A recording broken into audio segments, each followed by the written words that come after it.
Hello बच्चों, आपका बहुत बहुत स्वागत है साइंस एकेडमी के प्लेटफॉर्म पर।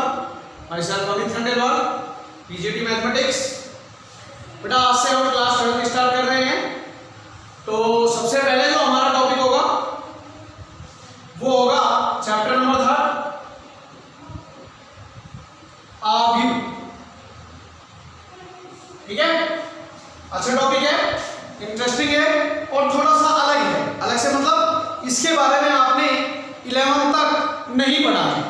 ठीक है, और इजी भी है तो अच्छे से आपको समझ में आएगा। आव्यूह जो होता है इसे हम बोलते हैं मैट्रिक्स, इंग्लिश में इसे मैट्रिक्स बोला जाता है। अब हम बात करते हैं कि ये आव्यूह है क्या। आव्यूह से मतलब होता है अवयवों का निरूपण, मतलब अवयवों को एक निश्चित क्रम में व्यवस्थित करना, सीक्वेंस में व्यवस्थित करना। ठीक है, जैसे क्लास है, क्लास में हम एक बच्चों को अगर एक सीक्वेंस में बिठाते हैं, अच्छे तरीके से बिठाते हैं, तो क्लास कितनी डायग्राम लगती है। अब अगर मान लो ऐसा हो कि एक बेंच पे बैठे 5 बच्चे, एक पे बैठे 2 बच्चे, फिर तीसरी पे बैठे 3 बच्चे, फिर एक पे बैठा है 1 ही बच्चा, तो अगर बाहर से उस क्लास को आके कोई देखता है तो कहता है ये किस तरह से मतलब अव्यवस्थित है। तो डायग्राम बनाने के लिए उसमें हम बराबर बराबर बच्चे बिठा देते हैं। तो इसी तरह से मैट्रिक्स में क्या होता है, पंक्ति और स्तंभ इनमें निश्चित क्रम में व्यवस्था रखी जाती है। ठीक है, निश्चित क्रम में संख्याओं को रखा जाता है। एक पंक्ति में जितनी है उतनी दूसरी में, उतनी तीसरी में, एक स्तंभ में जितनी है उतनी दूसरी में, उतनी ही तीसरे में, और उसको एक आयताकार व्यू यानी बॉक्स के अंदर बंद कर दिया जाता है, तो वो आव्यूह बन जाता है।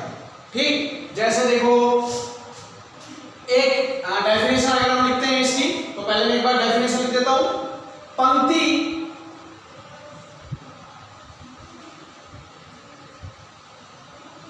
तथा स्तंभ। अब एक बार समझ लो, पंक्ति आप जानते हैं जो क्षैतिज रेखा होती है, ये होती है पंक्ति। इस तरह से पंक्तियों को व्यक्त किया जाता है यानी रॉ। और स्तंभ होती है ऊर्ध्वाधर रेखाएं, ये होते हैं स्तंभ, इन्हें बोलते हैं कॉलम। ध्यान रखना, पंक्ति रॉ, स्तंभ होते हैं कॉलम।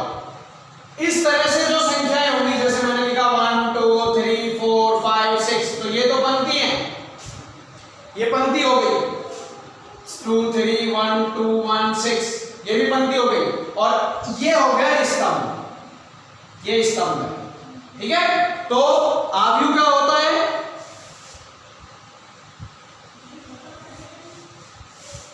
पंक्ति तथा स्तंभों के निश्चित क्रम में,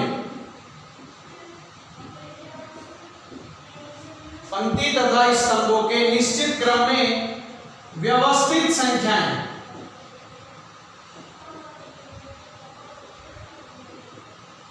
जो एक आयताकार व्यू से मतलब होता है बॉक्स।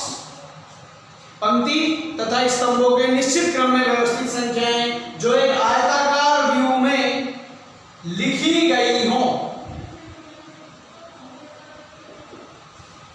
आव्यूह कहलाती हैं। आव्यूह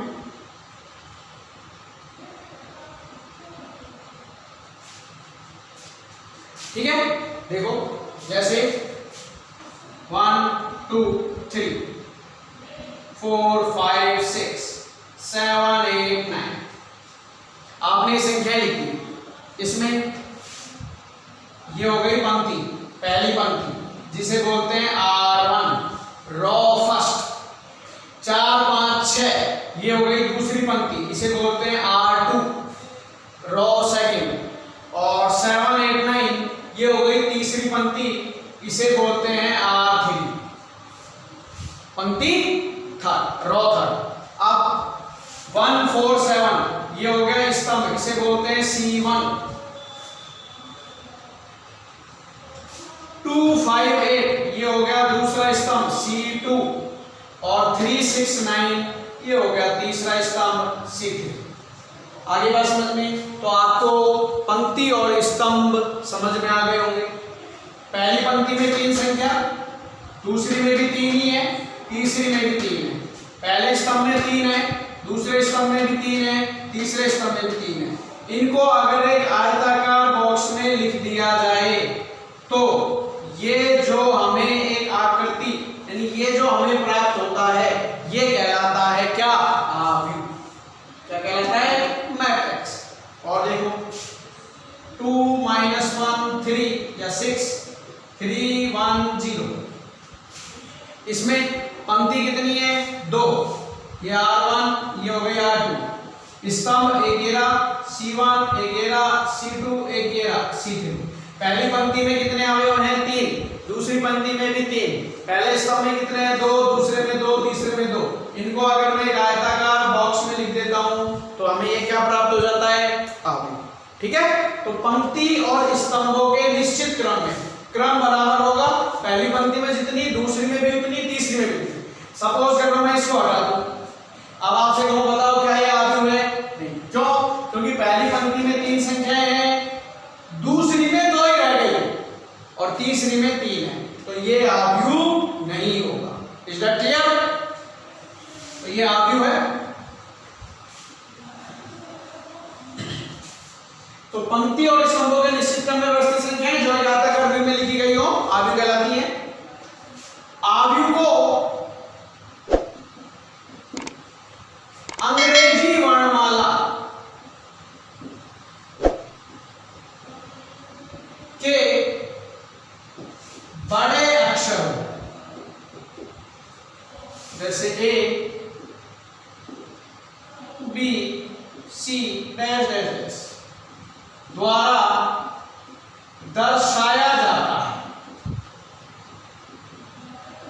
यानी कोई भी जो आव्यूह होगा उसका जो नाम होगा वो इंग्लिश जो हमारी डिक्शनरी है, ठीक है, अंग्रेजी जो वर्णमाला है उसके कैपिटल लेटर से दर्शाया जाता है।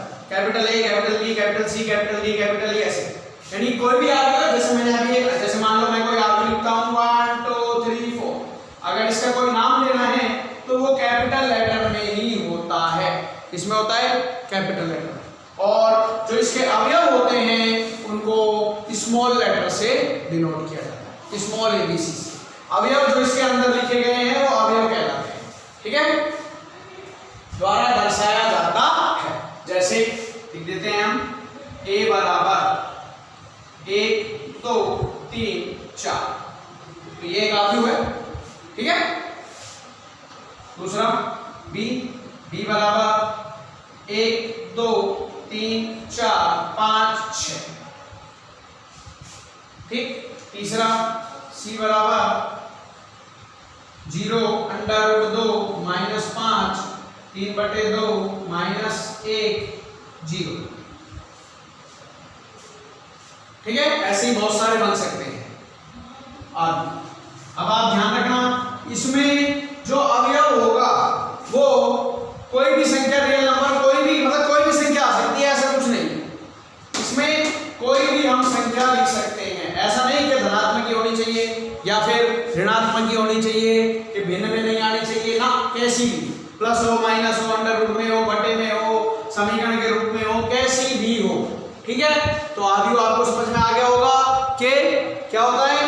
पंक्ति और स्तंभों के निश्चित क्रम में व्यवस्थित संख्याएं जो एक आयताकार आव्यूह में लिखी गई हो, ठीक है। इस तरह से होती है पंक्ति और इस तरह से होते हैं क्या? स्तंभ। क्लियर? अब आप देखो आगे बढ़ते हैं हम।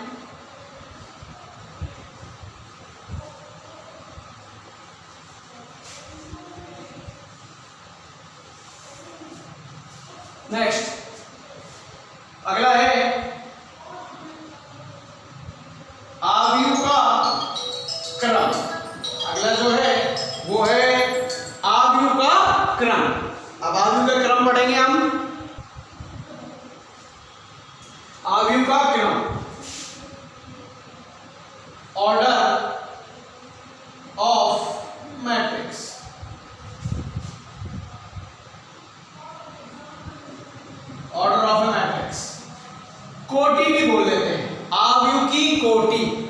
क्रम क्या होता है, जैसे देखो आपसे ऐसे पूछ सकता है कि कोई अवयव लिख दिया 1 2 3 और 4 5 6, आपसे कहेगा कि भाई ये जो अवयव है इसका क्रम ज्ञात कीजिए या इसकी कोटि ज्ञात कीजिए। तो क्रम क्या होता है, इसमें पंक्ति कितनी है, पंक्ति 1 2 2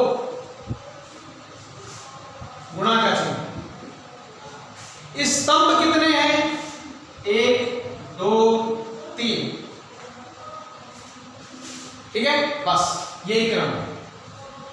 पंक्तियों की संख्या इनटू स्तंभों की संख्या, गुणा नहीं करना है। अगर आप गुणा कर दोगे तो आ जाएगा 6, और ये जो 6 है ये है अवयवों की संख्या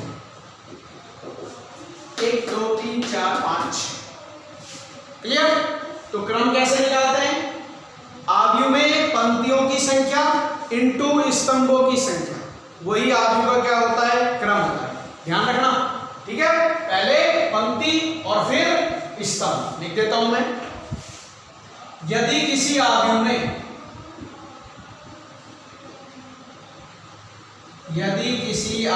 में स्मॉल m पंक्तियां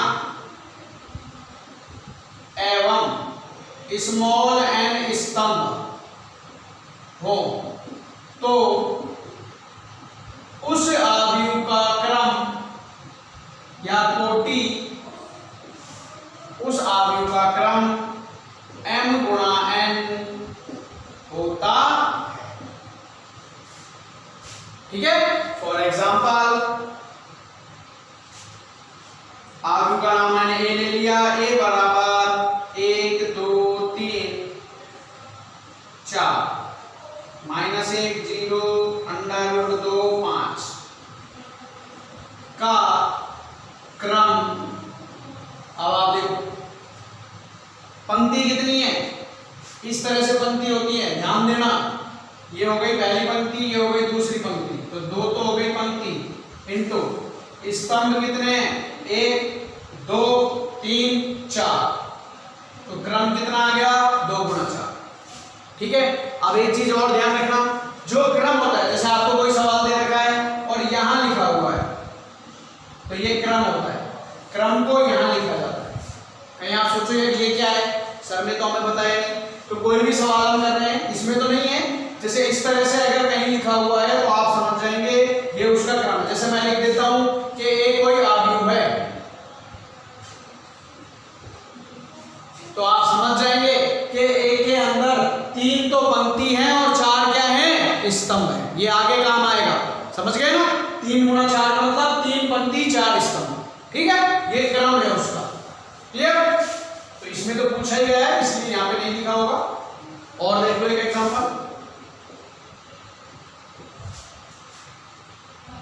b बराबर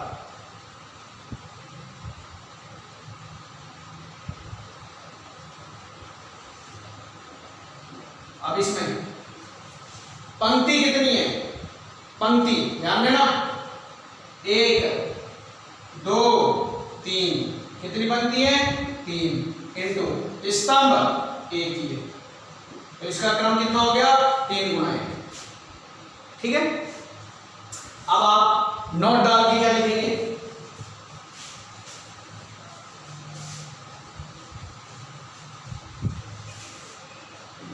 नोट डाल के क्या लिखना है कि पंक्तियों की संख्या और स्तंभों की संख्या को गुणनफल, स्तंभों की संख्या का गुणनफल अवयव के अवयवों की संख्या को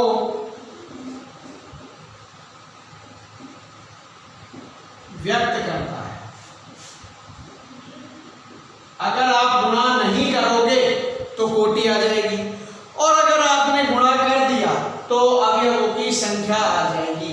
जैसे 2 गुणा 4 हो गया 8, तो इसमें टोटल 8 अवयव हैं, 1 2 3 4 5 6 7 8। 3 गुणा 1 हो गया 3, इसमें टोटल 3 अवयव। ठीक है, ये हो गया अवयव का क्या क्रम, ऑर्डर ऑफ ए मैट्रिक्स। ठीक है, अब इसके बाद अगला जो आता है नेक्स्ट हम पढ़ेंगे, नेक्स्ट है अवयव के अवयवों का निरूपण, या फिर आप ऐसे भी बोल सकते हो कि एक अवयव का निर्माण। अवयव के अवयवों का निर्माण, तो जैसे मैंने अभी आपको बताया था कि कोई भी अवयव है उसका जो नाम होता है वो किससे होता है, कैपिटल ए से, उसके अवयवों को स्मॉल लेटर से रिप्रेजेंट करते हैं। ठीक है, तो इसमें देखो सबसे पहले हम मान लेते हैं, माना ए एक m गुणा n क्रम का, m गुणा n का मतलब m पंक्ति और n स्तंभ, यहां लिख देता हूं ब्रैकेट में, m पंक्ति एवं n स्तंभ वाला। ठीक है, तो ए क्या है, एक m पंक्ति और n स्तंभ वाला अवयव, तब इसके अवयवों को निम्न प्रकार निरूपित करते हैं। ये बहुत इंपॉर्टेंट है, ध्यान रखना, इस पे बेस क्वेश्चन पूछ लिया जाता है। कैसे, बिल्कुल सरल है और थोड़ा सा ध्यान देने की बात। अवयव का नाम है ए, अब इसमें पंक्ति कितनी है m और स्तंभ कितने हैं n। अब हमें ये देखना है कि इस अवयव के अंदर कौन कौन से अवयव आ सकते हैं। ठीक है, संख्याएं नहीं होंगी। अब जैसे अवयव का नाम a है, तो जो अवयव होंगे इसके अंदर उन्हें स्मॉल a से रिप्रेजेंट किया जाएगा। किससे, स्मॉल a से।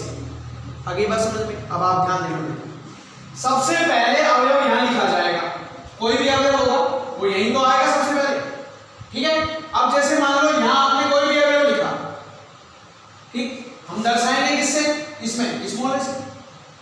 अब ये जो स्मॉल ए आपने लिखा, ये कौन सी पंक्ति में आ रहा है, कौन सी पंक्ति में है, पहली में, पहले पंक्ति कौन सी पंक्ति में है, पहली में, और कौन से स्तंभ में है, पहले में, तो आप लिख देंगे A11। आगे बात समझ में। ठीक है, जो पहला अवयव लिखा जाएगा वो यहां लिखा जाएगा, उसको क्या मान रखा है हमने, ए, सब ए ही होंगे। ठीक है, जितने भी होंगे सबको ए मानना है आपको। ए कौन सी पंक्ति में है, पहली में, स्तंभ कौन सा, पहला, तो A11। फिर आगे बढ़ोगे, दूसरा अवयव यहां लिखा जाएगा, मान लो पहले पूरी पंक्ति फिल करनी है, फिर दूसरी पंक्ति फिल करेंगे ऐसे, तो ये ए हो गया। अब ये कौन सी पंक्ति में है, पहली में ही है, पहली तो पंक्ति है। स्तंभ कौन सा है, स्तंभ दूसरा। ठीक है, तो ये हो गया A12। फिर आगे बढ़ोगे, अगला यहां जाएगा, कौन सी पंक्ति है, पहली, और स्तंभ तीसरा, तो ये A13 हो गया। फिर अगला A14, फिर उससे अगला A15, उससे अगला A16, इसी तरह से चलता रहेगा और लास्ट में आ जाएगा A। लास्ट पंक्ति कौन सी है हमारे पास, पंक्ति कौन सी है, ये पहली चल रही है, और आखिरी स्तंभ कौन सा होगा, M। तो ये हो गया A1, इस तरह यहां से ये बन। क्लियर, आगे बढ़ेंगे आप, अब नीचे आ जाओ, अब यहां आएगा कोई अवयव। अब ये कौन सी पंक्ति है, दूसरी, और स्तंभ कौन सा है, पहला, A21 हो गया। आगे बढ़ेंगे, ए, अब आपको समझ आ गया होगा 22, दूसरी पंक्ति, दूसरा स्तंभ, फिर उससे अगला A23, दूसरी पंक्ति, तीसरा स्तंभ, फिर ऐसे ही चलता रहेगा और ये हो जाएगा A2N। पंक्ति तो दूसरी है, स्तंभ है लास्ट वाला यानी N। फिर ऐसे और आगे बढ़ोगे नीचे, कौन सी नहीं आ गई? तीसरी। स्तंभ पहला ही है A32 A33 और ये हो गया A3M। ऐसे ही चलता रहेगा बेटा। फिर चौथा आएगा, चौथी पंक्ति बनेगी, फिर पांचवी बनेगी, फिर छठी बनेगी, ऐसे ही कंटिन्यू। अब आप बताओ लास्ट पंक्ति कौन सी होगी? तो लास्ट पंक्ति कौन सी है हमारे पास? M। तो ये हो गया AM। और स्तंभ कौन सा? पहला। फिर AM,